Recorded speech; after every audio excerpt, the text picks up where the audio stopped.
MP TET वर्ग 1 2025 अब नहीं होगा। अब यदि नहीं होगा एग्जाम तो अब आगे क्या? क्या सारे रास्ते हुए बंद? अब क्या तैयारी करनी चाहिए या नहीं? इन सारी बातों को जानने के लिए आप सेशन से जुड़े रहिए और एक बार सभी लोग चैनल को एक बार सब्सक्राइब कर लें, बेल आइकन को प्रेस कर लें और मेरे Telegram channel English with Kartik sir को जरूर एक बार ज्वाइन करें, क्योंकि सारी की सारी अपडेट आपको वहां से ही मिलेंगी। सबसे पहली बात, मैं आपको एक डिस्क्लेमर दे देना चाहता हूं कि आपको गालियां देने का बहुत शौक है, लेकिन आपको जितनी गालियां आती हैं, मैंने मेडल यहां पर आपको दिख नहीं रही होंगी, इस तरफ इस तरफ मैंने सारी गालियां अपने मेडल की तरह अपने कंधों पे लगा रखी हैं, क्योंकि गाली देने में तुम्हें महारत हासिल है, क्योंकि तुम एक अच्छे लिसनर तो हो नहीं। जो लोग इस वीडियो को पूरी तरीके से देखेंगे, मैं उनके लिए ये इंफॉर्मेशन है, और जो जाना चाहते हैं वो जा भी सकते हैं। सबसे पहली बात, आजकल जब भी मैं क्लासेस ले रहा हूं तो आपको पता है कि एक अपडेट बहुत अच्छे से आती है कि लोग कहते हैं कि सर अब एग्जाम नहीं होगा, क्यों ही तैयारी करें बच्चे। तो पहली बात कि एमपीएसबी में किसी के फूफा नहीं बैठे हैं। एमपीएसबी का काम होता है सिर्फ एक बार कैलेंडर को जारी करना। एमपीएसबी अपना वो काम पूरा कर चुकी है। जितने भी एग्जाम थे वो सारे अलाइन थे, वो सारे के सारे टाइमली हो रहे हैं, सारे के सारे टाइमली हो रहे हैं। जो आज की डेट में स्टूडेंट की सोच है वो क्या है? एग्जाम नहीं होगा, टाइम बहुत है, पढ़ाई रोक दो। ये सारे के सारे 3 पॉइंट आप सबके दिमाग में चल रहे हैं, लेकिन एक आपको पता है एग्जाम नहीं होगा, ये बहुत बड़ा मिसकंसेप्शन है। एग्जाम दिसंबर और जनवरी में ही होगा, देख लीजिएगा। एग्जाम जो है वो दिसंबर और जनवरी में होगा। हो सकता है कि नोटिफिकेशन आज या कल में आपको देखने को भी मिल जाए। आज कल का मतलब है दिवाली तक देखने को मिल जाए, दिवाली के बाद देखने को मिल जाए। टाइम बहुत है तो टाइम बहुत नहीं है, सिर्फ टाइम पढ़ने वाले लोगों के लिए टाइम है, यह भी एक मिसकंसेप्शन है। पढ़ाई रुक गई है, दिवाली सेलिब्रेट कर लेते हैं, नवरात्रि निकल चुके हैं, लेकिन एग्जाम अपनी रफ्तार से आगे बढ़ रहा है। आपकी ये पुकार कोई नहीं सुनने वाला कि हम नवरात्रों में बिजी थे, हम दिवाली में बिजी थे, क्योंकि इस बार एग्जाम का पैटर्न जो है बदलेगा।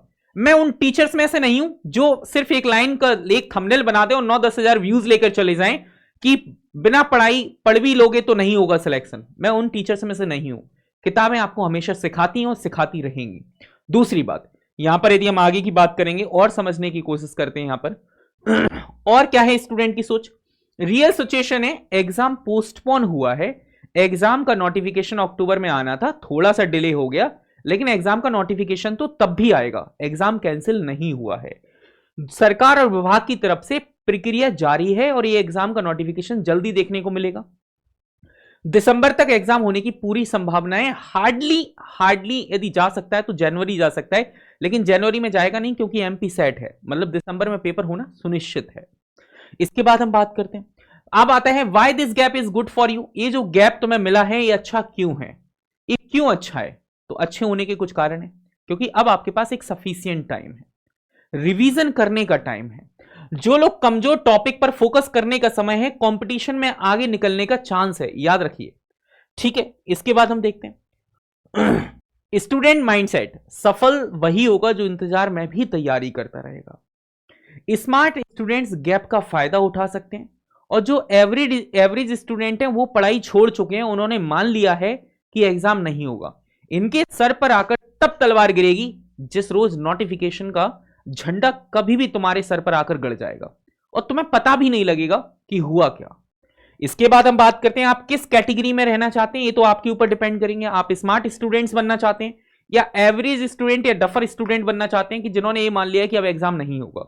एग्जाम होगा मतलब होगा, ये मेरे अब तक मैंने जितनी भी बातें यूट्यूब पर प्रिडिक्ट की हैं आप देख लो, चाहे वो एमपी टेट वर्ग 3 का सिलेबस को लेकर हो, चयन परीक्षा का सिलेबस को लेकर बात हो, या फिर एग्जैक्टली में सीटेट को लेकर बात कही हो, या बिहार एस्टेट को लेकर जो भी बात कही हो।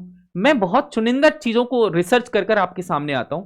यूं ही नहीं आता कि मुंह उठाया और चला आया, नहीं, बहुत सोच और समझ कर आना पड़ता है, क्योंकि आपको पता है ना, जो आपके मेडल्स आप हर कमेंट बॉक्स में देकर चले जाते हैं, वो मेडल्स टांगने के लिए हर एक इंसान के पास ताकत होनी चाहिए, और वो ताकत मेरे पास तो नहीं है, इसलिए मैं बहुत सोच समझ कर आता हूं। डेली स्टूडेंट्स, अब व्हाट टू डू नाउ, क्या करना चाहिए अभी करने का तरीका है कि डेली स्टडी प्लान बनाएं, प्रीवियस ईयर क्वेश्चन पेपर को हल करें, मॉक टेस्ट दें, रिवीजन नोट्स तैयार करें, करंट अफेयर्स को अपडेट रखें। दूसरी बात है कि सर एग्जाम कब आएगा, अब नोटिफिकेशन कब आएगा, तो बेटा 15 दिनों के अंदर आपको नोटिफिकेशन देखने को मिल जाएगा। 15 दिन के अंदर आपको नोटिफिकेशन देखने को मिलेगा, ये बात सच मान लीजिए, ठीक है। दूसरी बात, यदि आप लोग और भी इंफॉर्मेशन से अपडेट रहना चाहते हैं, यदि आपको एक भी बात यहां पर बुरी लगी हो तो मैं तहे दिल से माफी चाहता हूं आपसे, क्योंकि आपको डिमोटिवेट करना मेरा इंटेंशन नहीं था, आपको आपकी स्टडी को रोक देना मेरा इंटेंशन नहीं था, आप पढ़ाई छोड़ दें, ये मेरा इंटेंशन नहीं था। मेरा इंटेंशन था कि आप और अवेयर हो जाएं, क्योंकि एमपी में सबसे आसान एग्जाम होता है। यदि इस एग्जाम को भी तुम नहीं निकाल पा रहे हो तो तुम्हें पढ़ाई छोड़ देनी चाहिए और कहीं पर चाय वगैरह की दुकान खोल लेनी चाहिए। ये बात सच है, क्योंकि ये सबसे आसान एग्जाम है। और यदि तुम इसके लिए भी जागरूक नहीं हो सकते तो तुम अपने करियर में किस चीज के लिए जागरूक हो सकते हो? ये बहुत बड़ा मुद्दा है, इस मुद्दे को समझिए और अपनी मेहनत करिए। एग्जाम होगा, 100% होगा, 100% होगा। तो चलिए मिलते हैं आपसे नेक्स्ट सेशन में। जब तक के लिए आप हमारे Telegram channel English with Kartik sir के साथ अपडेट रह सकते हैं। बाकी थैंक यू सो मच।